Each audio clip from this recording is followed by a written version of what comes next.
বিফা। বিফা মানে কি? বি হচ্ছে সিম্পলের জন্য, আইফি কমপ্লেক্সের জন্য, এ হচ্ছে কম্পাউন্ড। অর্থাৎ যদি কোনো সিম্পল সেন্টেন্স বাই প্লাস বার প্লাস আইএনজি দিয়ে শুরু করে, কমপ্লেক্স সেন্টেন্সে শুরু হবে কি দিয়ে? ই প্লাস পজিটিভ একটা ক্লজ দিয়ে, এরপর বাকি ক্লজটা তো হুবহু বসে যাবে। আর কম্পাউন্ড সেন্টেন্সের মাঝখানে কি বসবে? অ্যান্ড বসবে।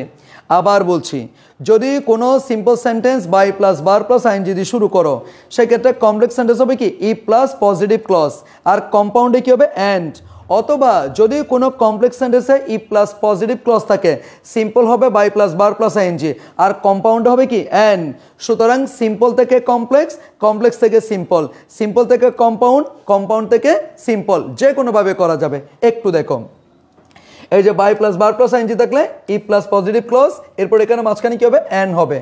বাই স্টাডিং অ্যাটেন্টিভলি, মনোযোগ সহকারে পড়াশোনার দ্বারা you will shine in life, তুমি জীবন উন্নতি করতে পারবা। ওকে, যেহেতু বাই প্লাস বার প্লাস আইএনজি পাইছি, আমি ইফ নিয়ে আসলাম।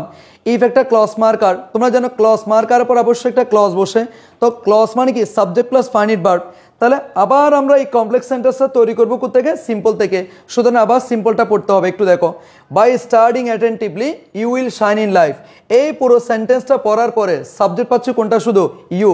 তাহলে এখানে ইফ ইউ দিয়ে দিলাম। ওকে, ফাইন। এখন এই ইউ এর জন্য এখান থেকে এই অংশটা থেকে একটা কি করতে হবে? ফাইনিট ভার্ব বের করতে হবে। এখানে আছে স্টার্টিং, তাহলে স্টার্টিং এটা বার প্লাস আইএনজি, বার plus ING non finite verb. আর এটাকে যদি ফাইনিট করতে চাই কি করব? স্টাডি। যেহেতু এখানে আমাদের মডাল আছে, মডাল এখানে উল্টা হচ্ছে কি? প্রেজেন্ট। উল্টা কি? প্রেজেন্ট। সুতরাং আমরা এখানে কি করব? স্টাডিটা নিব। এখানে তুমি বলতে পারো স্যার স্টাডি যেমন ফাইনিট, স্টাডিট এটাও তো ফাইনিট। আমি এখানে স্টাডিট না নিয়ে কেন স্টাডি নিয়েছি? কারণ পরবর্তীতে যেহেতু প্রেজেন্ট আছে, এখানেও কি নিব? প্রেজেন্টে নিব। If you study attentively, if you study attentively you will shine in life. আমরা আরেকটা জানি, ইফের পরে যদি প্রেজেন্ট থাকে পরবর্তীতে কি হয়? ফিউচার হয়। এটা একটা নর্মাল কন্ডিশনাল রুলস। ওকে, তাহলে ইফের পরে ইউ দিলাম, এরপরে স্টাডি অ্যাটেন্টিভলি, পরবর্তী ক্লজটা আমাদের কোনো পরিবর্তন হয় না। আর কম্পাউন্ডে কি করব?